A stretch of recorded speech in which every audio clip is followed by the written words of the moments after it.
अनिकेत, याद है ना, राम मनोहर लोहिया जी ने कहा था जिस दिन बच्चे का जन्म होता है उस दिन पत्नी पत्नी नहीं होती, सिर्फ मां होती है। जैसे कि आज देख रहा है ना, तुझे आरती दी, तुझे टीका लगाया, मेरी तरफ देखा तक नहीं।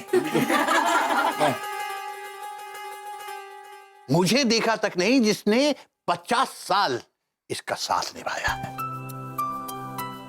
ऐसा लगता है कि जिस दिन तेरा जन्मदिन होता है उस दिन मैं तो जैसे मेरा अस्तित्व ही नहीं होता। कैसी बात ही करते हैं आप?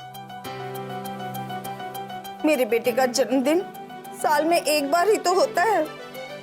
हाँ, ये बात सही, क्योंकि बाकी सबका तो 4 बार आता है। बाकी लोग कुछ भी करें, मुझे उससे कोई फर्क नहीं पड़ता है। मेरे लिए तो आज का दिन दुनिया का सबसे खुश वाला दिन है। मैं वो दिन कैसे भूल सकती हूँ जब मैंने पहली बार मेरे लाडली को गोद में लिया था।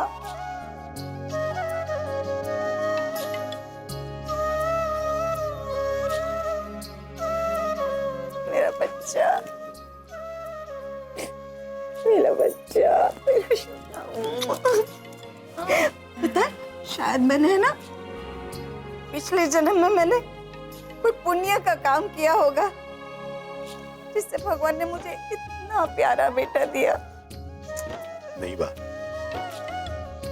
पिछले जन्म में मैंने पुण्य किया था कि मुझे तुम्हारी जैसी मां मिली। बेटा, थोड़ा सा प्यार अपने बाप के लिए भी बचा ले।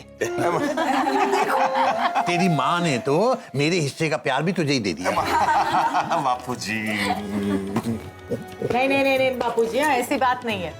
मम्मी अनिकेत को कितना भी प्यार करे, लेकिन मेरे लिए भी उनका प्यार कभी कम नहीं होता है ना।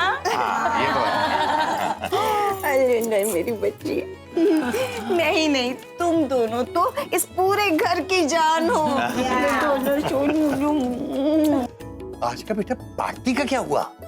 बापूजी, पार्टी की तैयारी फर्स्ट क्लास हो चुकी है ना बच्चों? हाँ। अरे पार्टी तो ठीक है, लेकिन मेरा मन था कीर्तन होना चाहिए।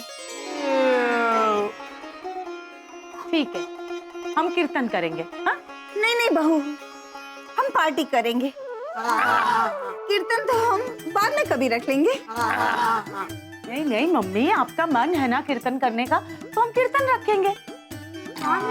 नहीं बहू, हम पार्टी ही करेंगे। मम्मी, अरे रे, तो इसमें बहस किस बात की है भाई? देखो, तुम दोनों की समस्या का हल है मेरे पास। दोपहर में कीर्तन करते हैं और शाम को पार्टी करते हैं। सांप भी मर जाएगा और लाठी भी नहीं टूटेगी। बेटा निकेत, देख रहे हैं ना कितने खुशकिस्मत है हम लोग। ये सास और बहू दोनों एक दूसरे का कितना ख्याल रखते हैं। वरना आज की तारीख में ऐसे सास और बहू कहीं मिलती हैं जो माँ और बेटी की तरह एक दूसरे का ख्याल रखे। हाँ बापूजी, बिल्कुल सही कहा आपने। सच बताऊं, ऐसी जोड़ी तो मैंने भी नहीं देखी। अच्छा सुनो, इससे पहले कि देर हो जाए, हम लोगों को अनाथ आश्रम और वृद्धाश्रम में जाकर डोनेशन भी देना है। वरना होगा क्या कि तुम लोग बातों में लगे रहोगे, उधर जाने में लेट हो जाएंगे और फिर शाम को पार्टी और ज्यादा लेट हो जाएगी। अरे नहीं बहू, हम चलते हैं। हाँ, चलिए।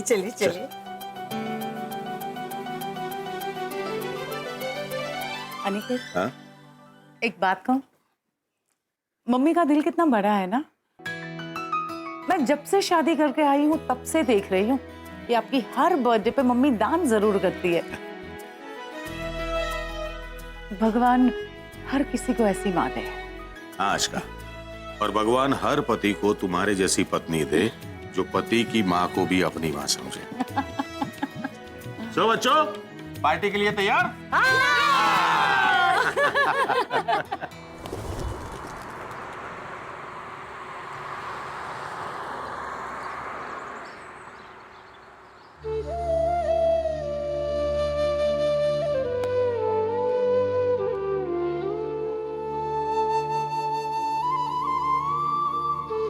गीता में भगवान श्री कृष्ण ने कहा है कि जरूरतमंदों की, बच्चों की, बूढ़ों की मदद करना, उनके काम आना, दुनिया में इससे बड़ा कोई पुण्य नहीं होता।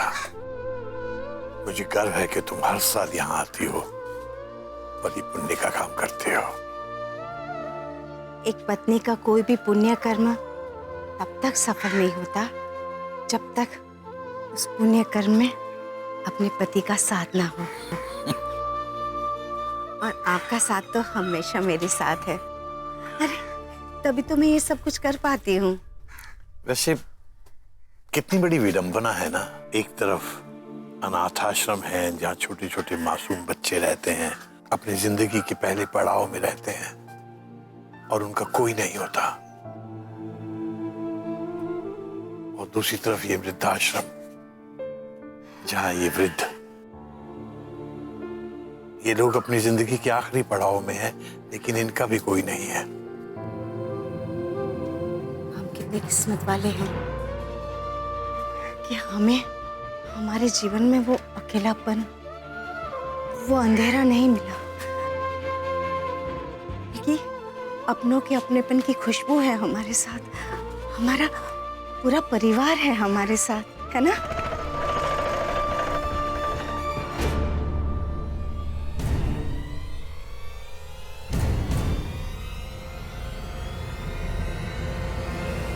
माँ, माँ, माँ मेरी बात तो सुनो।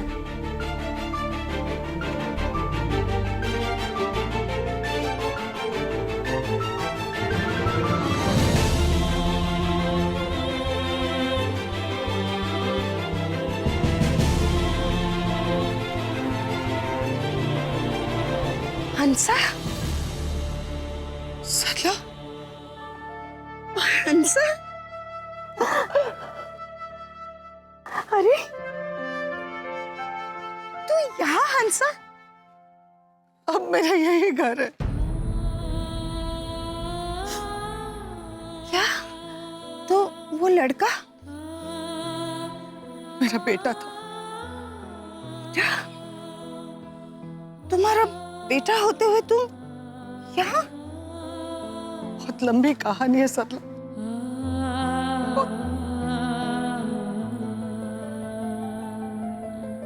मैं तुम्हें यहाँ नहीं रहने दूंगी। मैं अभी जिंदा हूँ। मेरे रहते हुए तुम यहाँ वृद्धाश्रम में नहीं रह सकती। तू चल, मेरे घर चल। हाँ, नहीं नहीं, चलो चलो चलो चलो, मेरे घर चलो, चलो चलो। अच्छा भाई साहब, हम चलते हैं, फिर मुलाकात होगी। जी।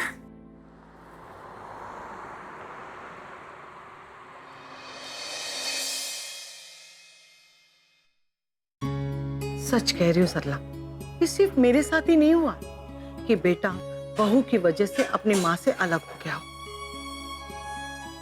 दूसरे बेटों की तरह मेरा बेटा भी मुझे घर से बाहर निकाल दे, उससे पहले ही मैंने अपना घर छोड़ दिया। अब तो मुझे पूरा भरोसा हो गया है कि दुनिया की सारी बहुएं एक।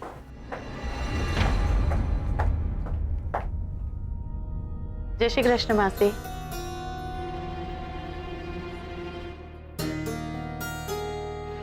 हाँ, तो मैं ये कह रही थी कि दुनिया की सारी बहुएं एक जैसी होती है। हंसा, मैं समझ गई तुम क्या कहना चाहती हो, पर मेरी बहू पर मुझे खुद से भी ज्यादा भरोसा है। भले ही दूसरी बहुएं ऐसी होती होगी जो अपने बेटे को माँ से अलग कर देती होगी, पर मेरी बहू ऐसी बिल्कुल नहीं है। मुझे तुम पर दया आती है सरला। तुम भी वही गलती कर रही हो जो एक वक्त पर मैंने की थी। मुझे भी अपनी बहू पर उतना ही भरोसा था जितना तुम्हें अपनी बहू पर है, पर देखो उस भरोसे का क्या हो गया। मुझे अपना घर छोड़कर तुम्हारे घर का सहारा लेना पड़ा। मैं समझ गई तुम्हें मेरी बात पर भरोसा नहीं हो रहा है ना। हाँ? शायद कुछ दिन पहले मुझे भी कोई बात ये समझाता ना, तो मैं नहीं मानती कि मेरी बहू मेरे बेटे को मुझसे छीन लेगी। तुम्हें मेरी बात पर भरोसा नहीं है ना, तो जो मैं कह रही हूं तुम एक बार करके देखो, फिर देखना सब कुछ तुम्हारे सामने अपने आप आ जाएगा।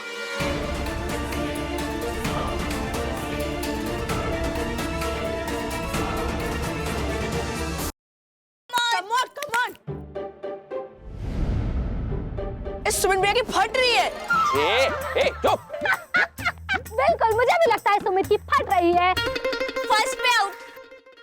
1 2 एक मिनट। देख खुशी, मैं अभी भी कह रहा हूँ कि ये घर में क्रिकेट खेलना अच्छा आइडिया नहीं है यार, किसी भी आते जाते को चोट लग सकती है। ये तू ना घबराता बहुत है, और वैसे भी जिससे चोट लगनी थी उसे चोट लग चुकी है। किसको? इस मस्तानी को। देखो अब तुम बनना मत विलन, होने दो मिलन। अरे यार तेरी नौटंकी यहाँ पे भी शुरू हो गई है, हैं? ये और कुछ आता है कि नहीं? आता है ना क्या? तुम पर प्यार। क्या बात कर रहे हो आप लोग? अरे देख हंसी, मैं से ये समझा रहा हूँ कि यार घर पे क्रिकेट खेलना अच्छा आइडिया नहीं है यार, किसी को भी चोट लग जाएगी आते जाते। अरे और मैं कह रही हूँ कि किसी को चोट नहीं लगेगी, ये मेरा प्रॉमिस है। हाँ। वैसे भी ये कोई पार्क है क्या जहाँ लोग वॉक करने आएंगे? अगर किसी को वॉक करने आना भी होगा तो सुबह आएगा ना, कोई पागल ही होगा जो दोपहर में वॉक करने आएगा। दोपहर में वॉक करने का अपना अलग ही मजा होता है, टन टना के।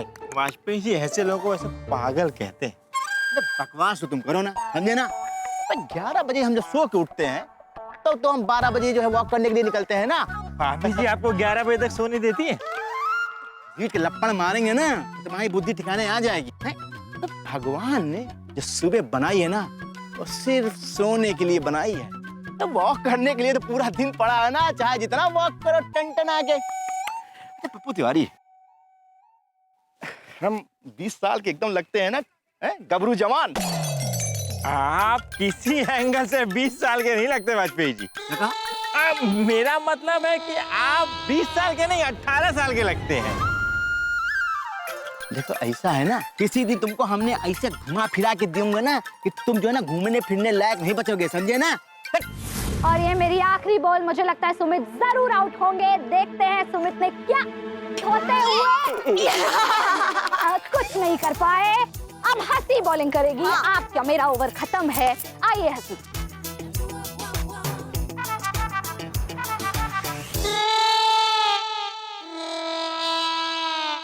और ये हमारे गुजरात भवन की फास्ट बॉलर हंसी पवेलियन से दौड़ती हुई आ रही है। मैं आप सभी को बता दूं कि इनकी बातें जितनी स्लो हैं, बॉलिंग इनकी उतनी ही फास्ट है, तो आप डर कर रहे हैं।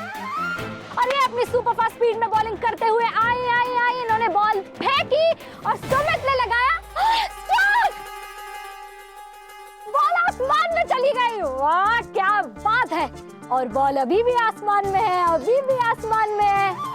और ये अब बॉल आसमान से नीचे आ रही है। और ये क्या, सामने वाजपेयी जी खड़े हैं। ऐसा लग रहा है कि बॉल उनसे टकरा जाएगी। वाजपेयी जी को अभी तक बॉल देखी नहीं है। और ये टकरा गई।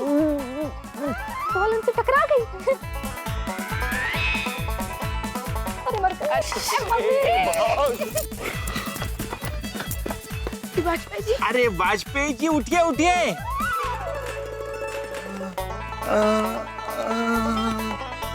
वाजपेयी अंकल। वाजपेयी जी, मैं कौन हूँ?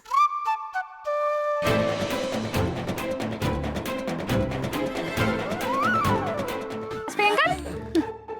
वाजपेयी जी, मैं कौन हूँ?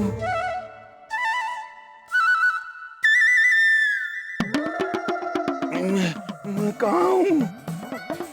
अरे आप वाजपेयी जी। यही मौका है वाजपेयी जी से बदला लेने का। आपको सच में पता नहीं आप कौन है? नहीं, मुझे कुछ नहीं याद है। आप मुझे जानते हैं? नहीं, मुझे नहीं लगता कि मैंने आपको कभी देखा है। आप इन बच्चों को नहीं जानते? नहीं, अरे मैंने कहा ना कि मैं किसी को नहीं जानता।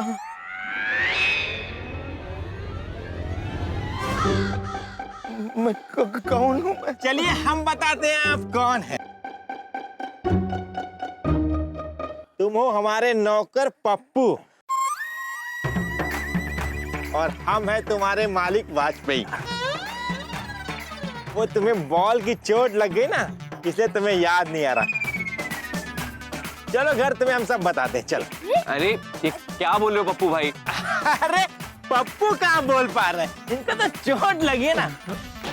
और हम जो बोल रहे हैं ना तुम सच बोल रहे हैं। हम हैं वाजपेयी और ये है हमारे नौकर पप्पू। ज्यादा होशियारी की ना तो हम पुलिस स्टेशन चले जाएंगे। तुमने इस बेचारे को बॉल से मारा और हम पुलिस स्टेशन में केस बनाएंगे। तुमने इसे जान से मारने की कोशिश की है, समझे? ये क्या कह रहे हैं पप्पू भाई? हाँ। जितना कह रहे हैं उतना सुनो। भाऊजी आइटम बम है। अरे पर आप इनके घर वालों को क्या बोलोगे? अरे इनके घर वालों को हम समझा लेंगे। भाभी जी और डब्लू गांव गए। जब तक वो गांव से वापस नहीं आ जाते ना, इन्होंने जितनी हमारी बेइज्जती की है, हमारी बेइज्जती का हम बदला चुन चुन के लेंगे, टन टना के। चले? हाँ चले चले चले चले चले चले चले चले चले। तू और खेले क्रिकेट, मना किया था ना। बेटा, मैं सोच रही थी कि वक्त काफी हो चुका है और हम लोग लेट भी चल रहे हैं, तो पार्टी और कीर्तन दोनों एक साथ नहीं हो पाएगा। तो मैंने सोचा कि पार्टी की जगह हम सिर्फ कीर्तन ही कर ले। ठीक है बात, मैं आशका से बात कर लेता हूँ, क्योंकि वो पार्टी और कीर्तन दोनों की तैयारी कर दी होगी।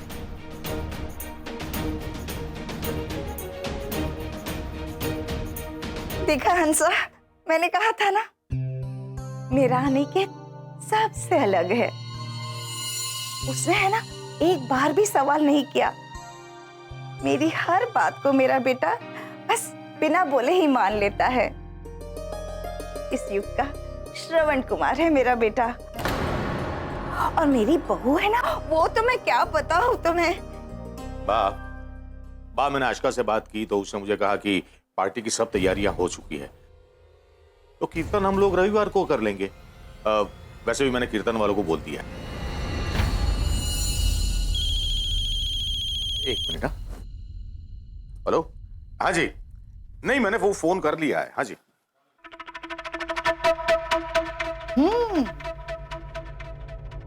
देखा, मैंने कहा था ना, आजकल के बेटे शादी के बाद माँ का आंचल छोड़ के बीवी का पल्लू पकड़ते हैं। जमाना बदल गया है। अब बेटे माँ के नहीं, बहू के होते हैं।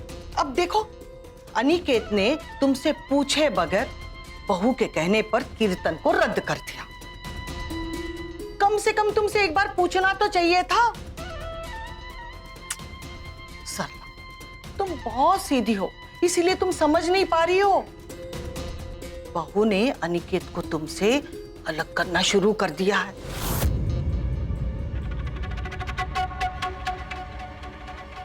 अब वो दिन दूर नहीं है, तुम्हारी भी हालत मेरी जैसी हो जाए। इसीलिए कहती हूं कि मेरी बात पर ध्यान दे। आजकल के बेटे शादी के बाद माँ का आंचल छोड़ के बीवी का पल्लू पकड़ते हैं। अब बेटे माँ के नहीं, बहू के होते हैं। बहू ने अनिकेत को तुमसे अलग करना शुरू कर दिया।